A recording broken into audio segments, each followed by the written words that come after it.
Hey guys, so I said I was going to make videos, right? Took me a while to make this one. I actually made another video and I don't even know where it's at. Anyways, this video is about why I chose to go vegan. And actually, I've been trying to go vegan for many years. Um, and how after doing this for, 2 months exactly, I'm quitting.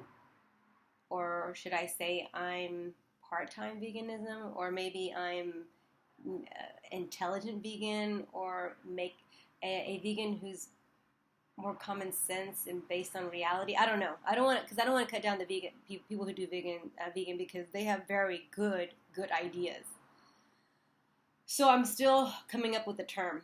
So let's just get right to it. I wasn't feeling well at all, and everybody said, "Oh, you need to try high vitamin C." Well, I did high vitamin C, and I went to a natural doctor. And at that time, I was paying like $150 a week for vitamin C, and it made my period continue for 2 months.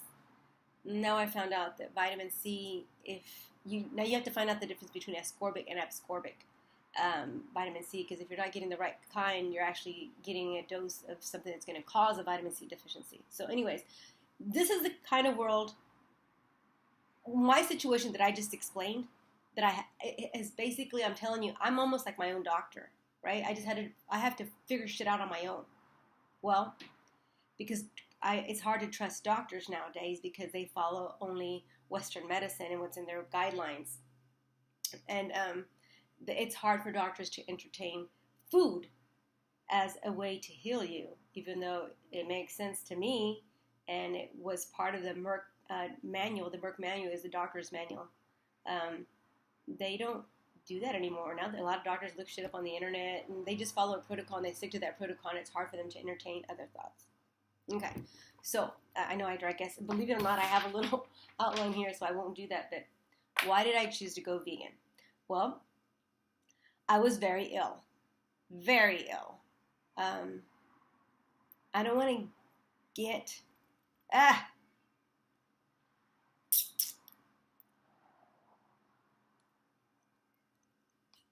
Okay. The thing is, I told myself that I would be vulnerable to you guys.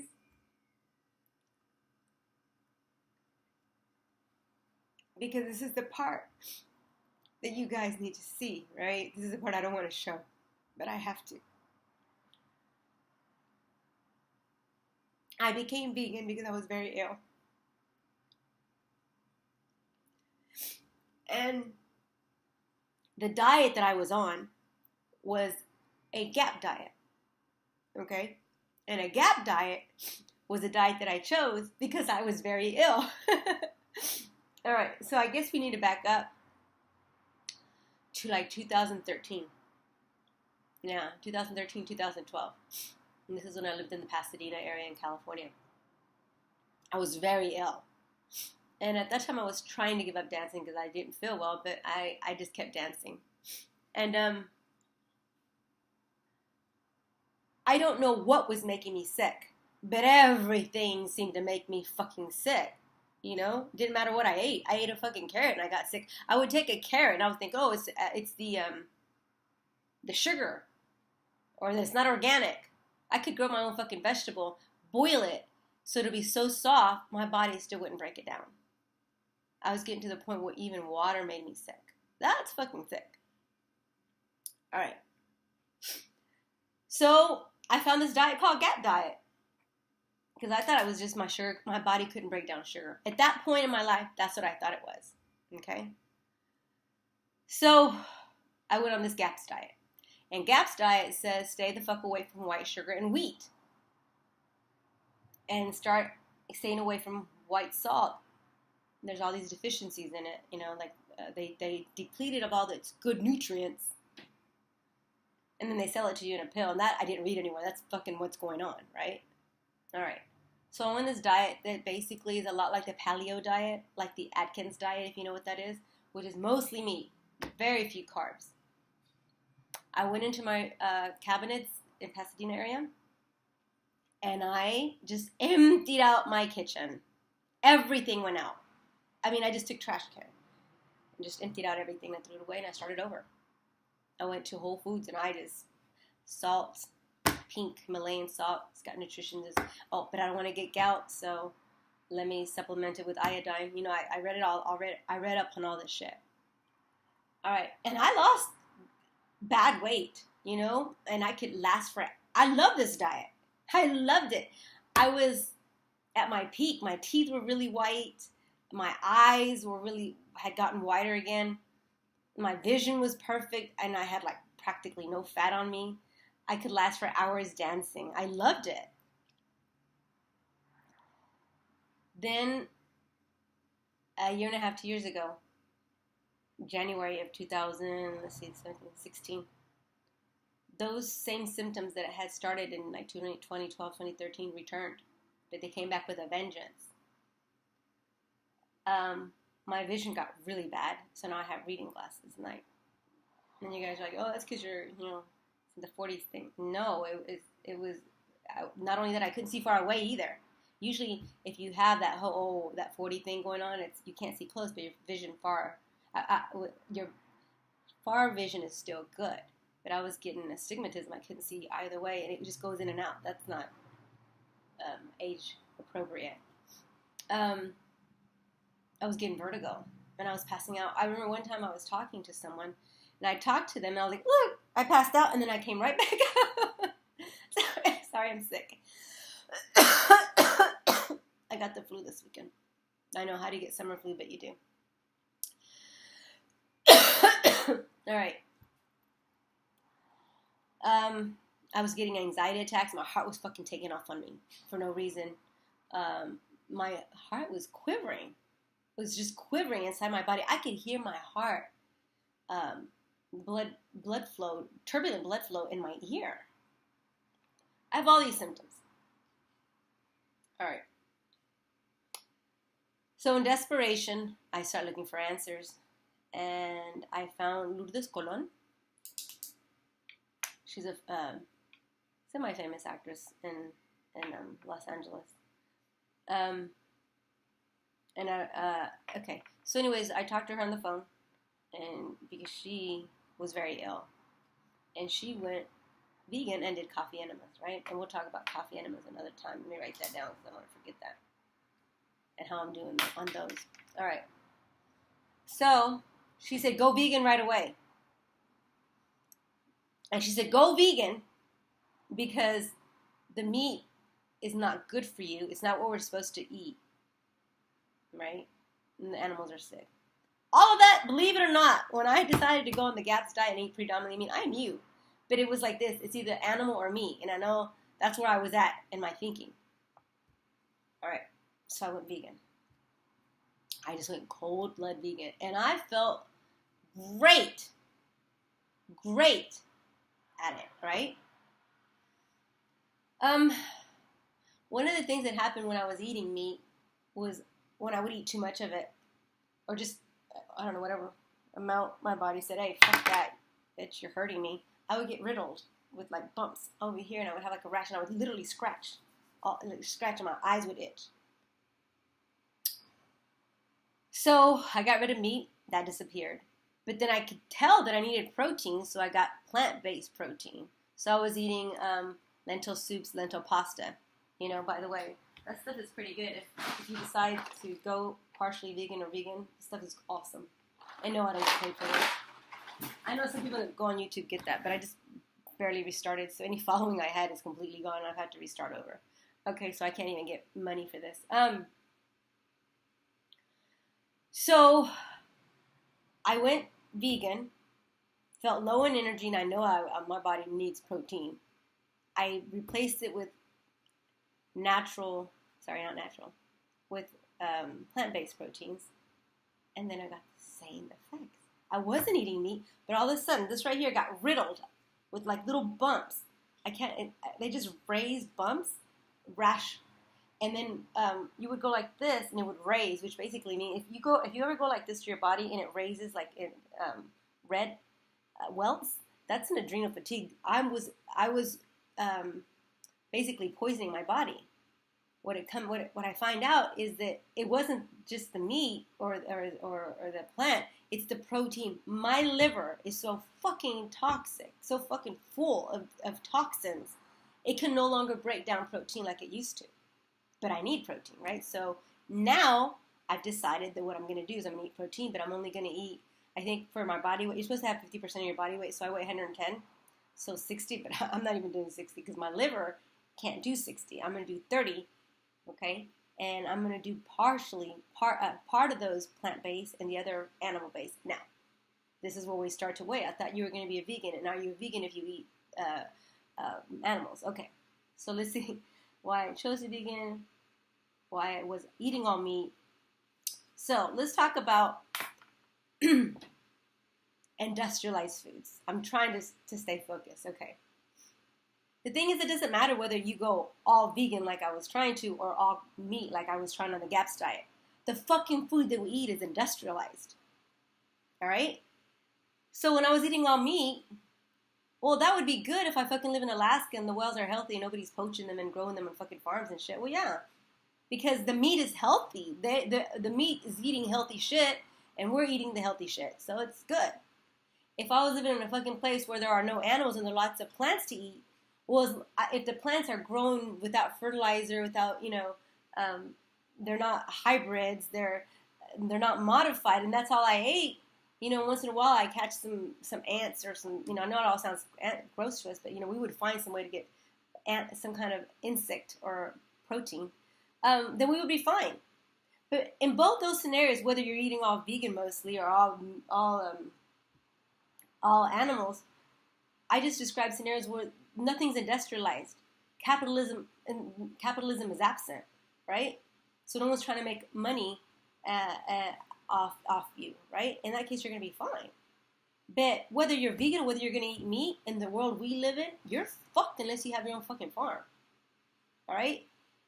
I hope I'm making sense. Because part of how I'm sick is sometimes I lose my train of thought.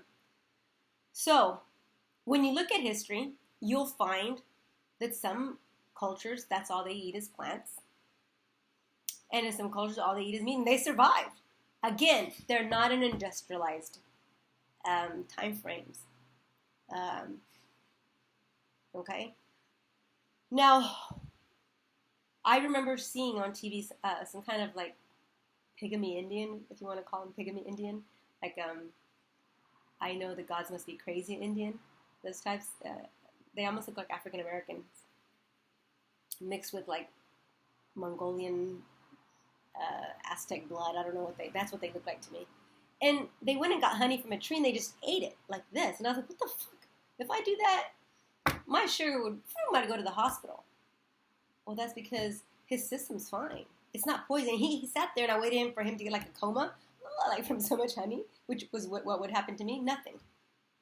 And that made me think about that culture that in Alaska that eats only blubber and they're fucking fine. They don't have cardiac disease. They don't have any fucking, heart disease. That's crazy, right? And so here I think of these two scenarios. I'm thinking, wait a minute, they're fine. Again, industrialized foods. All right, so I hope that explained that. Oh, I told you I need my glasses. It goes in and out. I was fine earlier.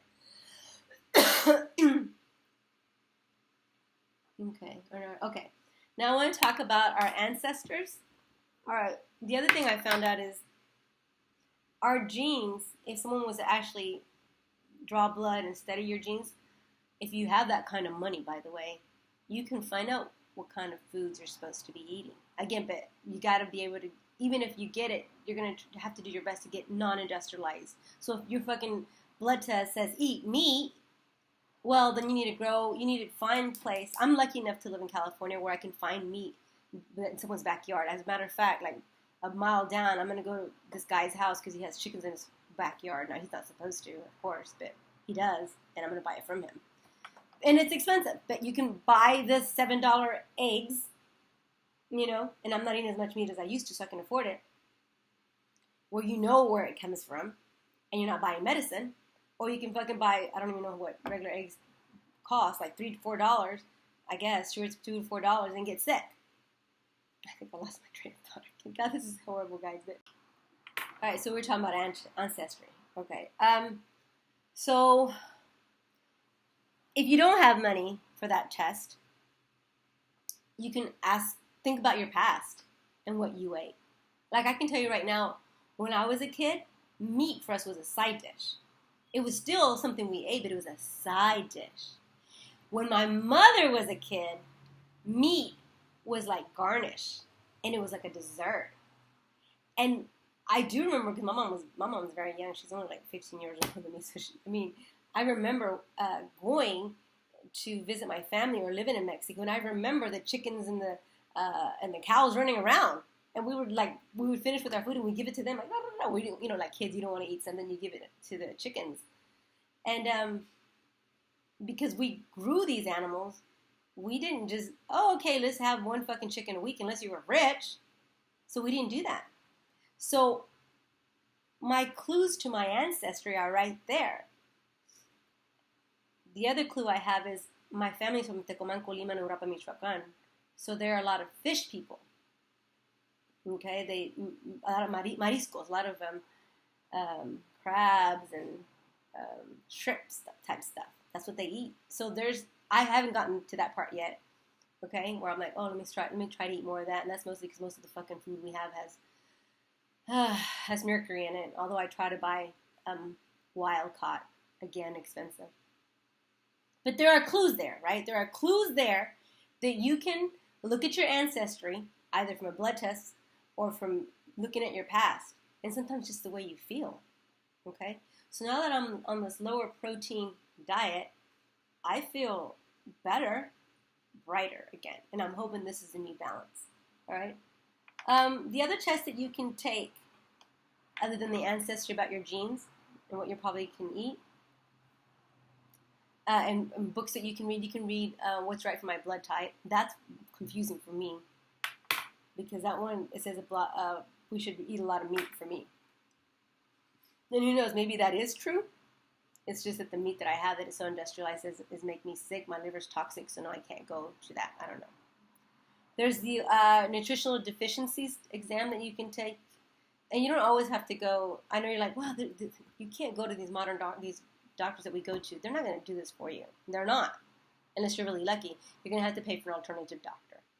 But if you look under natural deficiencies online, you can actually just prick your finger, smear it on a piece of paper, send it, and they'll tell you what your nutritional deficiencies are, and it's cheaper. I think it's like $400. I know it's still expensive for people, but for me too.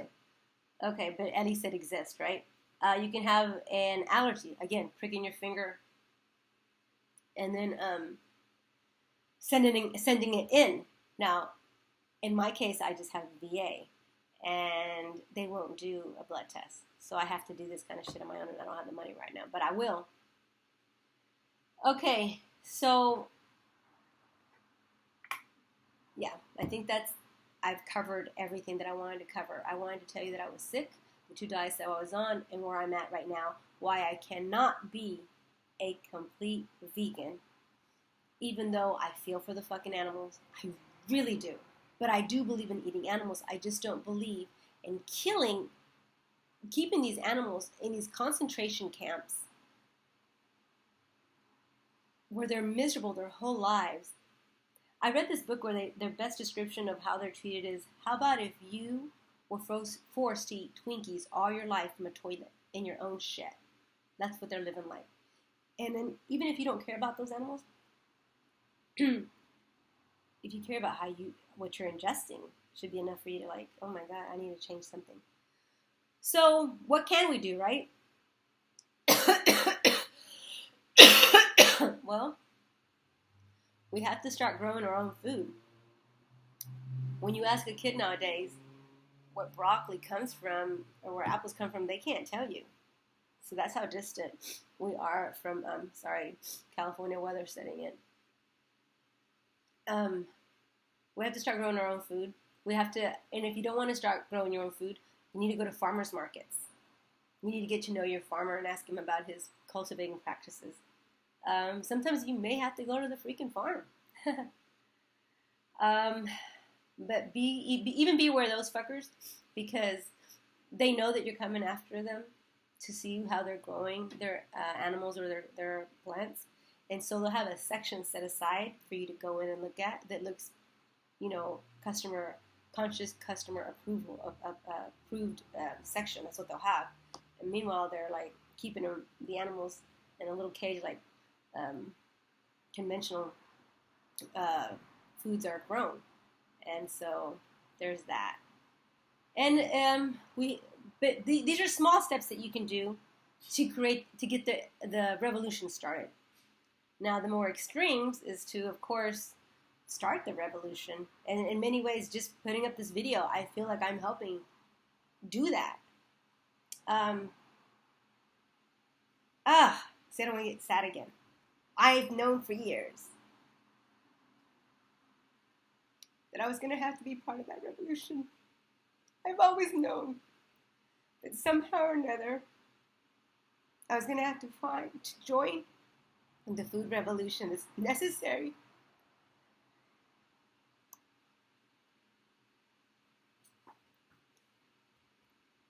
in America, in the world, if we are to survive, if our children are to survive. And I guess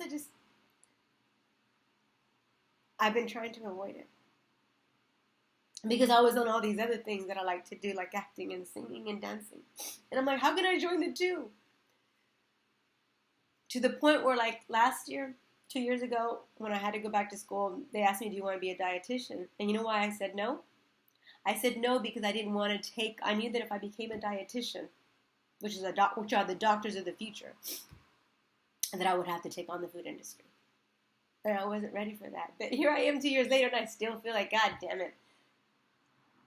I know I have to help. And maybe this is as far as I go, just putting up videos and complaining. Or maybe me and other people will join. I don't know, maybe someone here on my Facebook or on my YouTube will say, hey, I want to join you. I don't know. I just know that I needed to put this out there, and I need to share this with people who are watching. Because we are in a lot of hurt, people, with our food. Remember that when we were kids, our kids weren't fat. Our kids didn't have diabetes. Our kids didn't have these autism and issues that we have. Our parents were thin. Our parents were thin. Now, like, we have 30 and 40-year-old people dying of cardiac problems. So, I know it's a dark video in some ways, but I hope you accept it from where I'm bringing it.